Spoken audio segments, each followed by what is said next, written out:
مومنوں پڑھتے رہو تم اپنے آقا پر درود، ہے فرشتوں کا وظیفہ الصلاۃ والسلام۔ حضرات، آپ نے اشعار کو سماعت کیا، صحرا بھی سماعت کی، منقبت بھی سماعت کی، اور چونکہ یہ شادی کی محفل ہے اور اس محفل نور میں بہت سارے اہتمام، بہت ساری ذمہ داریاں، مہمانوں کے ہر چیز کا لحاظ رکھا جاتا ہے، اس وجہ سے زیادہ لمبی گفتگو نہیں ہوگی، بس شمولیت کی غرض سے آپ بھی حاضر ہیں اور شامل ہونے کی غرض سے ناچیز بھی حاضر ہے۔ تھوڑی سی بات ہوگی، مختصراً آپ بیٹھے ہیں،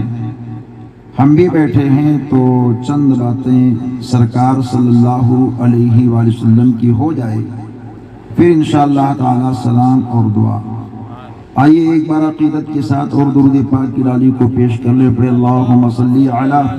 سیدنا مولانا محمد بارک وسلم، صلاۃ و سلام علیک یا حبیب اللہ صلی اللہ علیہ وآلہ وصحبہ وسلم۔ دنیا میں بہت سارے انسان آئے اور کچھ ایسے بھی انسان آئے کہ آئے اور چلے گئے مگر ان کا چرچا نہیں ہوتا ہے، لیکن اللہ نے اس زمین کے اوپر کچھ اپنے ایسے بندوں کو بھیجا ہے جن کا چرچا کل بھی ہو رہا تھا، آج بھی ہو رہا ہے اور صبح قیامت تک ہوتا رہے گا۔ اور اسی زمین و آسمان کے مابین اللہ نے ایک عظیم الشان ایسی ذات کو مبعوث فرمایا جو آئے نہیں ہیں، آنے سے پہلے ان کا چرچا ہو رہا ہے، اور دنیا سے تشریف لے گئے تب بھی چرچا ہو رہا ہے، اور میدان محشر میں بھی ان کا چرچا ہوگا۔ جبھی تو کہنے والی زبان نے کہا ہے فقط اتنا سبب ہے انعقاد بزم محشر کا کہ ان کی شان محبوبی دکھائی جانے والی ہے۔ اس ذات کا نام احمد مصطفیٰ، محمد مصطفیٰ، دونوں عالم کا سرکار، کائنات کا تاجدار ہے، جو آئے نہیں ہیں، آنے سے پہلے ان کا چرچا، اور جب آ گئے تو دنیا سے تشریف لے جانے کے بعد میں بھی ان کا چرچا ہو رہا ہے، اور میدان محشر میں بھی ان کا چرچا ہوتا رہے گا۔ کچھ لوگوں نے اس چرچے کو روکنے کی کوشش کی کہ نبی کا چرچا نہ ہو، نبی کی بات نہ ہو، نبی کی میلاد نہ ہو، نبی پاک کی ذکر کی بہاریں نہ ہو، تو ہم سب کے امام نے کہہ دیا تھا مٹ گئے، مٹتے ہیں، مٹ جائیں گے آدھا تیرے، نہ مٹا ہے نہ مٹے گا کبھی چرچا تیرا۔ مصطفیٰ جان رحمت لاجواب ہیں، حضرت آدم سے لے کر حضرت عیسیٰ علیہ السلام تک جتنے بھی نبی اور رسول آئے، سب نے کہا مصطفیٰ اعلیٰ ہیں، مصطفیٰ بالا ہیں، مصطفیٰ احسن ہیں، مصطفیٰ اکمل ہیں، مصطفیٰ افضل ہیں، مصطفیٰ ایسے ہیں کہ جن کے جیسا کوئی نہیں ہے، وہ بے سہاروں کے سہارا ہیں، وہ گرتوں کو اٹھانے والے ہیں، وہ بھوکوں کو کھانا کھلانے والے ہیں، وہ پیاسوں کو کپڑے پہنانے والے ہیں۔ اس نبی دو جہاں کی ذات ذی عظمت کو جب دنیا نے دیکھا تو دیکھنے کے بعد میں یہ کہا کہ واقعی وہ اعلیٰ ہیں، اعلیٰ خوبیوں والے ہیں، اور ان کی طرح کوئی نہیں ہے۔ اور آقائے دو جہاں جس سرزمین پہ تشریف لائے، یعنی جہاں آپ پیدا ہوئے، اس زمین کو مکہ مکرمہ کہتے ہیں، اور مکہ المکرمہ کی سرزمین پر ہمارے اور آپ کے نبی جب پیدا ہوئے تو آپ کے بچپن سے لے کر جوانی تک، اور جوانی سے لے کر اعلان نبوت کے حال تک، ہر دور میں دنیا کے لوگوں نے دیکھا کہ وہاں مکے کی سرزمین پر ایسے ایسے حالات تھے کہ اس دور میں گھنگور گھٹائیں کفر کی چل رہی تھی۔ انسان تھا مگر انسان کو چلنے کا شعور نہیں تھا، انسان تھا مگر شرابیوں کے ساتھ وہ رہا کرتا تھا، انسان تھا مگر گناہوں کے دلدل میں پھنسا رہتا تھا، انسان تھا مگر زانی بن کر کے زانیوں کے ساتھ رہا کرتا تھا، انسان تھا مگر ڈاکہ ڈالا کرتا تھا، انسان تھا مگر ہر ایک عیب میں وہ مبتلا ہوا کرتا تھا۔ اور ایسے حالات کے اندر اگر کوئی عام انسان ہوتا تو وہ انہی لوگوں کے دلدل میں پھنس جاتا، یعنی شرابیوں کے مابین رہنے والا کیسا بھی ہمت کا دھنی ہو، اگر وہ شرابیوں کے ہجوم میں رہے گا، اس کی صحبت میں رہے گا تو کسی نہ کسی دن شراب کی لت اس کو لگ ہی جائے گی۔ زانیوں کے ہجوم میں رہنے والے کو زنا جیسی جرائم کا شکار وہ ہو ہی سکتا ہے، لیکن ایک ذات ایسی ہے تاریخ انسانیت کے اندر جس کو ہم اور آپ آقائے دو جہاں کہتے ہیں، وہ نبی دو جہاں مکے کی سرزمین پر ہے۔ پورے سماج کے لوگ جو برے تھے، جو شرابی تھے، جو زانی تھے، جو کبابی تھے، جو سارے گناہوں میں لگے ہوئے تھے، سب نے مل کر کے مصطفیٰ کو بدلنا چاہا اور یہ چاہا کہ مصطفیٰ کو بھی اسی لت میں لے آئے، لیکن نبی دو جہاں خود نہیں بدلے بلکہ آپ نے حالات کو بدل دیا ہے، اور ایسے انداز سے مصطفیٰ نے حالات کو بدلا کہ وہ مکہ المکرمہ کی سرزمین جہاں گناہ ہوتے تھے، کفر ہوتا تھا، وہاں اسلام کے چراغ کو نبی دو جہاں نے جلایا اور اس کی روشنی ایسی روشن و تابناک ہوئی کہ نبی دو جہاں کے دامن سے وابستہ ہونے والے ابو بکر آئے تو ہم سب کے پیغمبر نے ان کو صدیق اکبر بنا دیا، عمر آئے تو نبی دو جہاں نے فاروق اعظم بنا دیا، عثمان آئے تو نبی دو جہاں نے سخی اعظم بنا دیا، اور علی آئے تو نبی دو جہاں نے ان کو شجاعت کا پیکر دے دیا، امام حسن آئے تو حسن و جمال کا تمغہ ان کو عطا فرما دیا، اور امام حسین آئے تو نبی دو جہاں نے شہادت کی شان ان کو دے دی۔ تو دنیا نے دیکھا جتنے لوگ آئے انہی کا چرچا کر رہے ہیں، دنیا ان کو بدلنا چاہتی تھی مگر ہم سب کے پیغمبر نے ان کو ایسا بدلا کہ وہ گناہوں سے دور ہو گئے۔ تو زبانوں نے کہا کہ سب سے اولا و اعلیٰ ہمارا نبی، دونوں عالم کا دولہا ہمارا نبی، سارے اچھوں میں اچھا، سمجھیے جسے ہے اس اچھے سے اچھا ہمارا نبی۔ اور آگے کہتے ہیں کیا خبر کتنے تارے کھلے چھپ گئے پر نہ ڈوبے نہ ڈوبا ہمارا نبی۔ نعرہ تکبیر، نعرہ رسالت، سبحان اللہ۔ حضرات نبی دو جہاں انیس بے کساں آپ تشریف لائے تو آپ نے حالات کو بدلا، اور ایسے انداز سے حالات کو بدلا کہ دنیا آپ کو پیغمبر انقلاب کے نام سے جاننے لگی، پہچاننے لگی۔ حضور کی آمد سے پہلے جب کسی کے گھر کوئی لڑکی پیدا ہو جاتی تھی تو ان لڑکیوں کو مار دیا جاتا تھا، زندہ بچیوں کو دفن کر دیا جاتا تھا، ان کے گلے کو دبا دیا جاتا تھا۔ باپ اس بات کو لے کر کے اپنی بیٹی کو مار دیتا کہ کوئی یہ نہ کہے کہ فلاں بیٹی کا باپ یہ جا رہا ہے۔ بھائی اپنی بہن کو اس غرض سے مار دیتا تھا کہ کوئی یہ نہ کہے کہ فلاں بہن کا بھائی یہ جا رہا ہے، اور مجھ کو دنیا کے لوگ یہ نہ کہیں کہ یہ میرا سالہ ہے۔ ماموں اپنی بھانجی کو تکلیف دیتا تھا کہ کسی لڑکی کا میں ماموں نہ بن سکوں۔ ایسے حالات کے اندر جہاں دنیا کے لوگ لڑکیوں کو مارتے تھے، انیس بے کساں نے تاریخ کو ایسا بدلا کہ مکے کی سرزمین پر باپ اپنی بیٹی کو مارتا تھا تو نبی دو جہاں نے اپنے دامن رحمت سے اس اصول کو اتنا سنہرا بنا دیا کہ اب باپ فخر کرتا ہے کہ میرے گھر بیٹی پیدا ہوگی تو ہم کو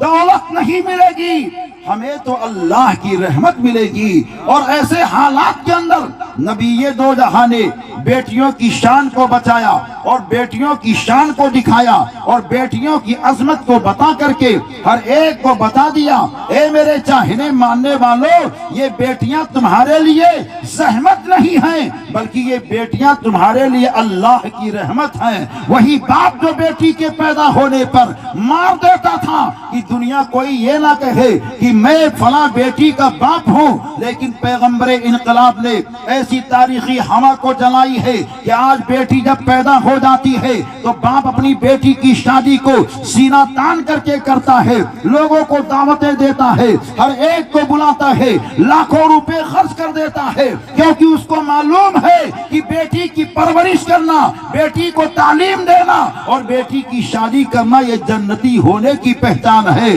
کیونکہ نبی دو جہاں نے بتا دیا ہے اگر کسی کے گھر 3 بیٹی پیدا ہو جائے اور وہ انسان 3 بیٹیوں کی پرورش کرے، اس کی تعلیم و تربیت کا اہتمام کرے اور اس کی شادی کر دے تو جنتی ہے۔ میرے آقا نے جب یہ ارشاد فرمایا تو ایک صحابی کھڑے ہو گئے اور عرض کرتے آقا اگر کسی کے گھر 2 ہی بیٹی پیدا ہو تو اس انسان کا حال کیا ہوگا؟ تو پیغمبر اسلام ارشاد فرماتے ہیں اگر کسی کے گھر 2 ہی بیٹی پیدا ہو تو انسان 2 کی پرورش کرے، 2 کی تعلیم و تربیت کا اہتمام کرے، 2 کی شادی کر دے، وہ بھی جنتی ہے۔ ایک صحابی اور کھڑے ہو گئے اور عرض کرتے آقا اگر کسی کے گھر 1 بیٹی پیدا ہو تو انسان وہ کس منزل میں رہے گا، اس کا حال کیسا ہوگا؟ تو نبی دو جہاں ارشاد فرماتے ہیں اگر کسی کے گھر 1 بیٹی پیدا ہو تو انسان 1 کی پرورش کرے، 1 کی تعلیم و تربیت کا اہتمام کرے اور اس کی شادی کر دے تو جنتی ہے۔ نبی پاک کے ایک صحابی کھڑے ہو گئے جو بوڑھے تھے، عرض کرتے آقا میں تو بوڑھا ہوں، میرے گھر کوئی لڑکی ہے ہی نہیں، بلکہ میرے رب نے لڑکے پیدا کیے ہیں، اب کیا میں جنت میں جا نہیں پاؤں گا؟ جنت میں جانے کا ذریعہ کیا مجھے ملے گا؟ تو نبی دو جہاں ارشاد فرماتے ہیں اے میرے بوڑھے صحابی تم کو غم کرنے کی ضرورت نہیں ہے، اگر تمہارے گھر لڑکی نہیں ہے تو فکر مت کرو، جس گھر میں لڑکی رہتی ہو اس گھر سے تم محبت کرو، تم بھی جنتی ہو۔ تو یہ بیٹیاں ہیں جن کو بڑی ذلت کی نظر سے دیکھا جاتا تھا،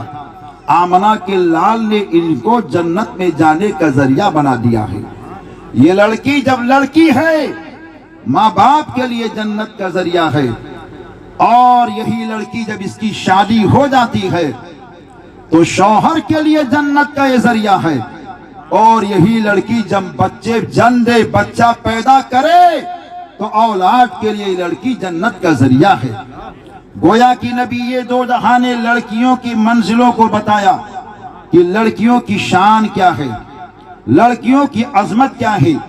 لڑکیوں کا مقام کیا ہے۔ دنیا میں بہت ساری لڑکیاں پیدا ہوئی ہیں، لیکن ایک لڑکی ہم سب کے آقا دونوں عالم کے داتا کے نورانی گھر کے اندر پیدا ہوئی ہے۔ ویسے سرکار کی 4 شہزادیاں ہیں اور چاروں کی چاروں لاجواب، بے مثل، بے نظیر ہیں، لیکن ان 4 شہزادیوں میں ایک شہزادی ایسی ہیں جن کے تقدس کا کوئی جواب نہیں، جن کے رکوع کا کوئی جواب نہیں، جن کے سجدے کا کوئی جواب نہیں، جن کے قیام کا کوئی جواب نہیں، جن کے عبادت کا کوئی جواب نہیں، جن کی طہارت کا کوئی جواب نہیں۔ اس پیاری شہزادی کا نام تاریخ اسلام میں خاتون جنت حضرت سیدہ فاطمہ کے نام سے جانا جاتا ہے۔ یہ سیدہ فاطمہ کون ہے؟ ہم سب کے آقا دونوں عالم کے سرکار کی پیاری لاڈلی بیٹی ہیں جن کا نام فاطمہ زہرا رضی اللہ تعالیٰ عنہا ہے۔ یہ جب بالغ ہوتی ہیں تو بالغ ہونے کے بعد میں دنیا میں بہت ساری لڑکیاں اور عورتیں آئی ہیں کہ جب وہ بالغ ہوتی ہیں تو مہینہ در مہینہ ناپاکی کا خون ان کو آتا ہے، لیکن شہزادی فاطمہ نبی پاک کی ایسی بے نظیر بیٹی ہیں، ایسی لاجواب شہزادی ہیں کہ ان کے جسم سے کبھی ناپاکی کا خون نہیں آیا، اور یہاں تک کہ جب آپ کے جسم سے بچے پیدا ہوئے، یعنی امام حسن پیدا ہوئے ہیں، امام حسین پیدا ہوئے ہیں، حضرت محسن پیدا ہوئے ہیں، حضرت سیدہ زینب پیدا ہوئی ہیں، تو شہزادی فاطمہ کے جسم سے نفاس کا خون نہیں آیا۔ آج دنیا میں بے شمار عورتیں ایسی ہیں جب بچہ جنتی ہیں تو نفاس کا خون آتا ہے، چاہے 1 لمحے کے لیے آئے، چاہے 40 دن کے لیے آئے، لیکن شہزادی فاطمہ ایک ایسی تقدس مآب اللہ کی بندی ہے جن کو نہ مہینہ در مہینہ ناپاکی کا خون آیا جس کو ماہواری کہتے ہیں، اور نہ ہی ان کو نفاس کا خون آیا۔ جب یہ تاریخ دنیا کے اندر عام ہونے لگی تو دنیا کے لوگوں نے کہا یہ ہو نہیں سکتا ہے کہ ایک عورت عناصر اربعہ سے پیدا ہو اور اس کے جسم سے خون نہیں آئے ناپاک کا، بچہ وہ جنے اور خون نہ آئے، یہ ہو نہیں سکتا ہے۔ امریکہ کے لوگوں نے تحقیق کرنی شروع کر دی، چین کے لوگوں نے چھان بین کرنی شروع کر دی، جاپان کے لوگوں نے اس پر ریسرچ کرنا شروع کر دیا۔ آخر خون کیوں نہیں آیا شہزادی فاطمہ کو؟ جب تلاش اور جستجو کرنے لگے تو ان کے پاس کوئی جواب نہیں آیا، تو بریلی شریف کے امام اہل سنت اعلیٰ حضرت جواب دیتے ہیں اور برجستہ یہ کہتے ہیں، اے دنیا کے لوگوں، تمہیں ٹینشن کرنے کی ضرورت نہیں ہے، جو جس سے پیدا ہوتا ہے اس کے جسم سے وہی آتا ہے۔ دنیا کی ساری عورتیں خون سے پیدا ہوئی ہیں، اس وجہ سے ان کے جسم سے خون آتا ہے۔ شہزادی فاطمہ نور سے پیدا ہوئی ہیں، اس وجہ سے ان کے جسم سے نور آتا ہے۔ ایک نور کا نام حسن بنتا ہے اور دوسرے نور کا نام حسین بنتا ہے۔ جبھی تو میرے اعلیٰ حضرت کہتے ہیں، صبح طیبہ میں ہوئی بڑھتا ہے بارہ نور کا، صدقہ لینے نور کا، آیا ہے تارا نور کا، تیری نسل پاک میں ہے بچہ بچہ نور کا، تو ہے عین نور، تیرا سب گھرانہ نور کا۔ تو نبی پاک کی یہ پیاری بیٹی ہیں جو ایسی ہیں جو نور سے پیدا ہوئی ہے، اور جنہوں نے پیدا بھی کیا ہے تو نور کو پیدا کیا ہے۔ اور آگے ہم چلتے ہیں تو ایک بیٹی اور ہمیں نظر آتی ہے، جس بیٹی کا نام حضرت ام الخیر فاطمہ ثانی ہے۔ یہ ام الخیر فاطمہ ثانی کون ہے؟ یہ سرکار غوث اعظم رضی اللہ تعالیٰ عنہ کی پیاری ماں ہے، اور آپ کے والد محترم یعنی غوث اعظم کے والد محترم کا نام حضرت ابو صالح جنگی دوست رحمت اللہ علیہ ہے۔ ماں کا نام ام الخیر فاطمہ ثانی۔ شادی کا واقعہ ان کا اس طرح ذکر ہے کہ حضرت غوث اعظم کے والد ابو صالح جنگی دوست جوان ہیں اور روزے کی حالت میں ہیں، چلتے چلتے جا رہے ہیں، آپ نے دریا کے اندر بہتے ہوئے ایک سیب کو دیکھا۔ افطار کا وقت ہو گیا تھا، دل نے کہا سیب کو اٹھاؤ افطار کر لو، کھا لیا آپ نے۔ مال مباح تھا، شریعت کی طرف سے کوئی بڑی گرفت نہیں تھی، کیونکہ بہتا ہوا مال ان کو نظر آیا تھا۔ فتویٰ یہ کہتا ہے کھا لیے، مگر تقویٰ یہ کہتا نہیں، ابو صالح جنگی دوست اس مال کی قیمت تم پہلے اس کے مالک کو دو۔ اب مالک کی تلاش میں نکل گئے، دریا کے کنارے دیکھا تو ایک باغ ہے جس کی ٹہنیاں دریا کی جانب جھکی ہوئی ہیں۔ دل نے کہا اسی باغ کا پھل رہا ہوگا، باغ کے اندر پہنچے، باغ کے مالک کا پتہ لگایا آپ نے تو پتہ یہ چلا کہ اس باغ کا مالک ایک کٹیے کے اندر بیٹھا ہوا ہے۔ پہنچے تو کیا دیکھے، بڑے نحیف و ناتما، بڑے بزرگ عمر دراز بیٹھے ہوئے ہیں، جن کا نام ابو صالح جن کا نام حضرت عبداللہ سمعی ہے۔ وہ بیٹھے ہوئے آپ نے سلام کو پیش کیا اور کہا اللہ کے بندے تیرے باغ کا ایک پھل ایپل کی شکل میں دریا کے اندر گرا اور وہ بہتا ہوا مجھے ملا، میں نے اس کو کھا لیا، افطار کر لی، اس کی قیمت ادا کرنے آیا ہوں۔ اللہ والے نے پیشانی کو دیکھا کہ پیشانی چمک رہی ہے، سینے کو دیکھا سینہ کشادہ ہے۔ برجستہ یہ کہتے ہیں کیا تو اس سیب کی قیمت ادا کرنا چاہتا ہے؟ آپ نے کہا ہاں میں ادا کرنا چاہتا ہوں۔ آپ نے کہا ایک سیب کی قیمت 12 سال باغ کی رکھوالی ہے۔ اللہ اکبر۔ آپ نے غور کیا اور سوچا کہ 12 سال کی مدت کم ہے، اگر میرے رب نے میدان محشر میں اس کے بارے میں مجھ سے سوال کر لیا تو میرے پاس کوئی جواب نہیں ہوگا۔ آپ راضی ہو جاتے ہیں، 12 سال تک باغ کی رکھوالی کرتے ہیں۔ جب مدت پوری ہو گئی، باغ کے مالک کے پاس پہنچے اور آپ نے کہا 12 سال تک میں نے باغ کی رکھوالی کر لی ہے، کیا اب سیب کی قیمت ادا ہو گئی؟ تو انہوں نے کہا نہیں، ابھی ایک قیمت اور ادا کرنی ہے، ایک شرط اور تم کو پوری کرنی پڑے گی۔ کہا وہ کون سی شرط ہے؟ کہا میری ایک اکلوتی بیٹی ہے جو آنکھ کی اندھی ہے، کان کی بہری ہے، زبان کی گونگی ہے، پیر کی لنگڑی ہے، ہاتھ کی لولی ہے، ایسی عیب والی لڑکی سے تم کو نکاح کرنا پڑے گا۔ تھوڑے وقت کے لیے خاموش ہو گئے، لیکن سوچتے ہیں لاؤ اس دنیا میں ایک کام کر ہی لوں، ورنہ محشر میں میرے رب نے پوچھ لیا تو میرے پاس کوئی جواب نہ ہوگا۔ نکاح ہو گیا۔ نکاح کے بعد میں حضرت عبداللہ سبئی نے حجرے کی جانب اشارہ کر دیا اور کہا جس لڑکی سے تمہارا نکاح ہوا ہے وہ لڑکی اس روم کے اندر موجود ہے۔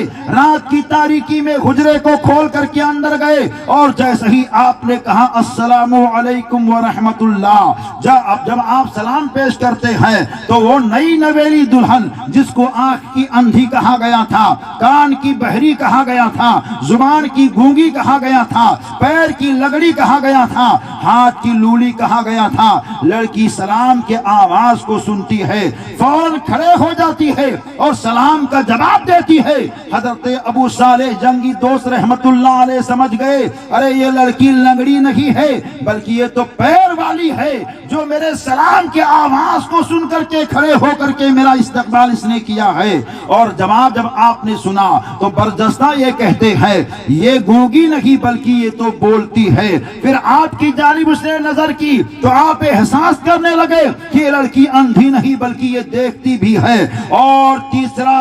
چوتھی پوائنٹ کی بات جو یہ تھی کہ کہا گیا تھا کہ یہ لڑکی کان کی بہری ہے، تو آپ سمجھتے ہیں کہ میں نے جب سلام کیا ہے تو اس نے میرے سلام کے آواز کو سنا ہے، جبھی تو اس نے جواب دیا۔ اس وجہ سے بہری نہیں بلکہ کان سے سنتی بھی ہے۔ روم سے باہر آ گئے۔ آج کا کوئی نوجوان ہوتا تو سوچتا کہ میری شادی، میرا نکاح نابینا لڑکی سے بھی ہے، لگڑی لڑکی سے بھی ہے، لولی لڑکی سے بھی ہے، گونگی لڑکی سے بھی ہے، لیکن یہاں تو مجھے پیر والی لڑکی مل گئی، آنکھ والی لڑکی مل گئی، زبان والی لڑکی مل گئی۔ بڑے خوشیوں میں جھومتا رہتا، مگر وہ حضرت ابو صالح جنگی دوست رحمت اللہ علیہ تھے۔ حجرے سے باہر آ گئے۔ حجرے کے بعد حضرت ابو صالح جنگی دوست کا حضرت عبداللہ سمئی استقبال کے لیے کھڑے ہیں۔ جیسے ہی آتا ہوا آپ کو انہوں نے دیکھا، برجستہ یہ کہتے ہیں اے شہزادے تم کیوں واپس آ گئے؟ کہا حضور میں اندر گیا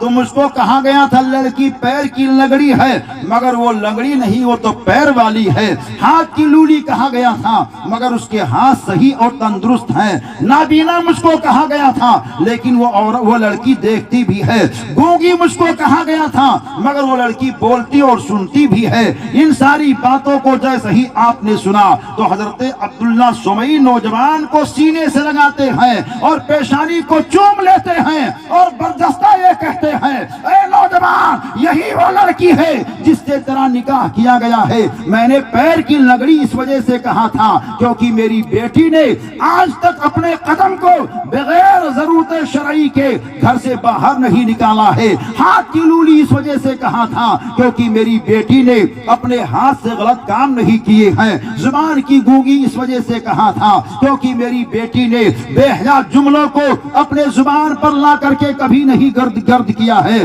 اور آنکھ کی اندھی اس وجہ سے کہا تھا کیونکہ میری بیٹی نے کسی غیر مرد کو آج تک دیکھا نہیں ہے۔ کان کی بہری اس وجہ سے کہا تھا کیونکہ میری بیٹی نے اپنے کان سے خلاف شرع کسی بات کو آج تک سنا نہیں ہے۔ جب اتنی پاک باز ذات ہوتی ہے اور جب اتنی محترم دلہن ہوتی ہے اور اتنا پاک باز نوجوان ہوتا ہے اور جب دونوں کا سنگم ہوتا ہے تو تاریخ انسانیت کے اندر کوئی عام نہیں پیدا ہوتا ہے۔ پیدا ہوتا ہے تو ولیوں کا امام پیدا ہوتا ہے، پیدا ہوتا ہے تو پیرانے پیر پیدا ہوتا ہے، پیدا ہوتا ہے تو غوث اعظم دستگیر پیدا ہوتا ہے، پیدا ہوتا ہے تو محبوب سبحانی پیدا ہوتا ہے اور پیدا ہوتا ہے تو غوث اعظم جیلانی پیدا ہوتا ہے۔ جب اتنے پاک باز شہزادے ہوتے ہیں اور اتنی پاک باز شہزادی ہوتی ہے تو اللہ ان کے گھر کے اندر ولیوں کے امام کو پیدا فرماتا ہے۔ اور آگے جاتے ہیں تو ایک اور ہمیں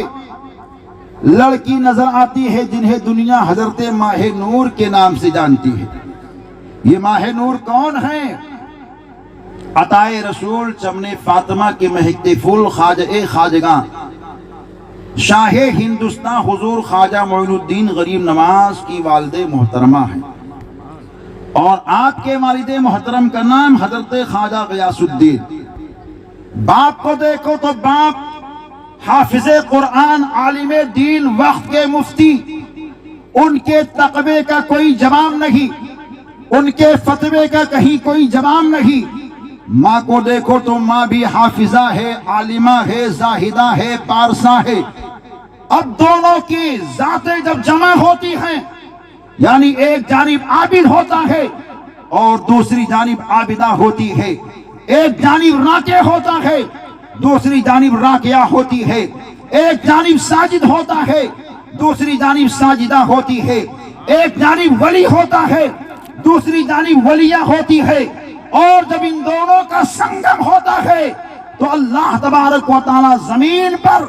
کسی معمولی شخص کو نہیں بھیجتا ہے تو معین الدین غریب نواز کو بھیجتا ہے، سنیوں کے میر کو بھیجتا ہے، عاشقوں کے دلوں کے پیر کو بھیجتا ہے۔ ایسے آئے ہی پیارے خواجہ کہ ان کے زندگی کا ایک ایک لمحہ عاشقوں کے لیے مثالی کام دیتا نظر آتا ہے۔ اور آگے ہم پڑھتے ہیں تو ابھی زیادہ دور جانے کی ضرورت نہیں ہے۔ 14ویں صدی میں ایک اللہ کے محبوب بندے کو دنیا نے دیکھا جو حضرت نہیں بن کر کے چمکے بلکہ عاشقوں کے اعلیٰ حضرت بن کر کے چمکے ہیں۔ ان کے والد محترم کو دیکھتے ہیں جنہیں دنیا علامہ نقی علی کے نام سے جانتی پہچانتی ہے، وہ بھی متقی پرہیزگار وقت کے امام ہے، امام المتکلمین ہے، امام العلماء ہے۔ اور آپ کی والد محترمہ کو دیکھتے ہیں، وہ بھی عابدہ زاہدہ متقیہ پرہیزگار ہے۔ اور جب دونوں کا سنگم ہوتا ہے تو تاریخ سنیت کے اندر سنیوں کا امام اعلیٰ حضرت کی شکل میں پیدا ہوتا ہے، اور اعلیٰ حضرت کے دو شہزادے پیدا ہوتے ہیں۔ ایک کا نام کیا ہوتا ہے؟ حجت الاسلام علامہ حامد رضا، اور دوسرے کا نام کیا ہوتا ہے؟ مفتی اعظم ہند علامہ مصطفیٰ رضا۔ اب یہ دو شہزادے ہیں اعلیٰ حضرت کے، اور دونوں جانب اعلیٰ حضرت کا خون موجود ہے۔ ادھر بھی اعلیٰ حضرت کا خون ہے، ادھر بھی اعلیٰ حضرت کا خون ہے، ادھر بھی اعلیٰ حضرت کا علم ہے، ادھر بھی اعلیٰ حضرت کا علم ہے، ادھر بھی اعلیٰ حضرت کا تقویٰ ہے، ادھر بھی اعلیٰ حضرت کا تقویٰ ہے، ادھر بھی اعلیٰ حضرت کے محبت اور پیار کی نور کی کرن جگمگا رہی ہے، ادھر بھی اعلیٰ حضرت کے نور کی کرن جگمگا رہی ہے۔ اور جب یہ دونوں ذاتوں کی طاقتیں آگے بڑھتی ہیں تو علامہ حامد رضا حجت الاسلام کا ایک بیٹا چمکتا ہے جسے دنیا مفسر اعظم ہند کے نام سے جانتی پہچانتی ہے، جو ابراہیم رضا کے نام سے مشہور ہوتے ہیں۔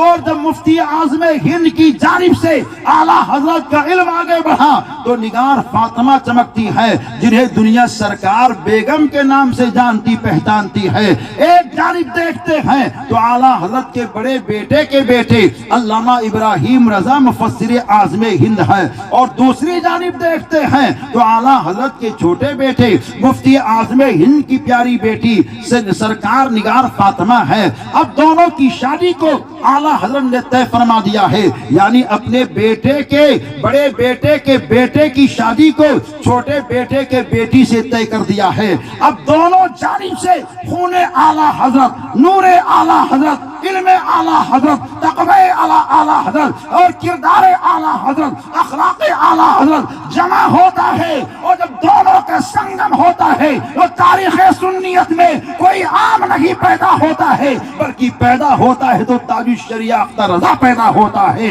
ایسے پیدا ہوتے ہیں، ایسے پیدا ہوتے ہیں کہ دنیا کے لوگوں نے بتایا نہ ان کے آنے کا کوئی جواب ہے نہ دنیا سے جانے کا کوئی جواب ہے۔ آئے تو گھر کے اندر خوشیاں منائی جا رہی ہیں، اور جا رہے تو لاکھوں لوگ جنازے میں شامل ہو کر کے یہ کہتے ہوئے جا رہے ہیں یہ زمین سے گیا ہے تو کوئی عام نہیں گیا ہے بلکہ یہ زمین سے گیا ہے تو رسول پاک کا سچا غلام گیا ہے۔ نعرہ تکبیر، نعرہ رسالت، مسلک اعلیٰ حضرت، فیضان اعلیٰ حضرت، فیضان حضور تاج الشریعہ، علماء اہل سنت، حضور پیر طریقت، نعرہ تکبیر، نعرہ رسالت۔ تو حضرات یہ گفتگو کا نچوڑ یہ ہے کہ ہم اپنے بیٹا اور بیٹی کی شادی ایسی جگہ کریں جہاں بیٹی کی شادی کی جائے تو بیٹا لاجواب ہو، اور بیٹے کی شادی کی جائے تو گھر کے اندر آنے والی بہو لاجواب ہو، اس کے اندر دینداری نظر آئے، پرہیزگاری نظر آئے، تقوی شیاری نظر آئے، نبی پاک کی وفاداری نظر آئے، اللہ کی عبادت کا جذبہ نظر آئے، نبی پاک کی محبت کی بہار نظر آئے، اولیاء کرام کی محبت کے جلوے نظر آئے، علم کی تازگی نظر آئے، تاکہ جب ان دونوں کا سنگم ہو تو آنے والا بچہ یا بچی جو بھی ہو وہ عام نہ ہو، بلکہ آنے والا بچہ مدینے کے سلطان کا غلام ہو۔ اگر ایسا رشتہ کر لیا کسی نے تو اس رشتے کے فیضان سے انشاءاللہ وہ انسان یہاں بھی کامیاب رہتا ہے اور وہاں بھی کامیاب رہتا ہے۔ اور ماشاءاللہ حاجی صاحب اور ان کے بھائی اور تمام رشتہ داروں نے اس بات کا احساس کیا ہے کہ ہم سب کو دین کا انتخاب کرنا چاہیے، دین کی جانب بڑھ کر کے رہنا چاہیے، اور جبھی تو شادی کے موقع پر تعداد کو نہ دیکھ کر کے، شاہ بغداد کی برکتوں کو دیکھ کر کے محفل کا اہتمام کیا گیا ہے، علماء کو بلایا ہے اور سارے کام کیے ہیں، تاکہ پیران پیر کے نانا جان حضور رسول اعظم کی رضا اگر مل گئی تو انشاءاللہ یہ شادی خانہ حقیقت میں آبادی خانہ ہو جائے گی، اور میلاد کی برکتوں سے ضرور یہ بہاریں حاصل ہوں گی۔ چند باتیں ہم نے عرض کی ہیں کیونکہ بارات صبح آنی ہے، ہم سب کو مہمانوں کی مہمان نوازی بھی کرنی ہے، اور بہت سارے مہمان دور دراز سے آئے ہیں۔ سفر میں دھوپ کی تمازت میں اتنی دقتیں ہوتی ہیں کہ لوگوں کو کھانے کے بعد میں آرام کی بھی ضرورت ہوتی ہے۔ آپ لوگ اتنے وقت تک بیٹھ کر کے عبادت میں بیٹھے رہے، محفل میں بیٹھے رہے، ذکر میں بیٹھے رہے، بزرگوں کی یاد میں بیٹھے رہے، انشاءاللہ ہر سانس کے بدلے میں میرا رب نیکیاں عطا فرمائے گا۔ دعا ہے کہ اللہ تعالیٰ اس محفل نور کو قبول فرمائے، دارین کی نعمتوں، برکتوں، عظمتوں، شوکتوں سے مالا مال فرمائے۔ استغفر اللہ ربی من کل ذنب واتوب الیہ۔ السلام علیکم ورحمۃ اللہ وبرکاتہ۔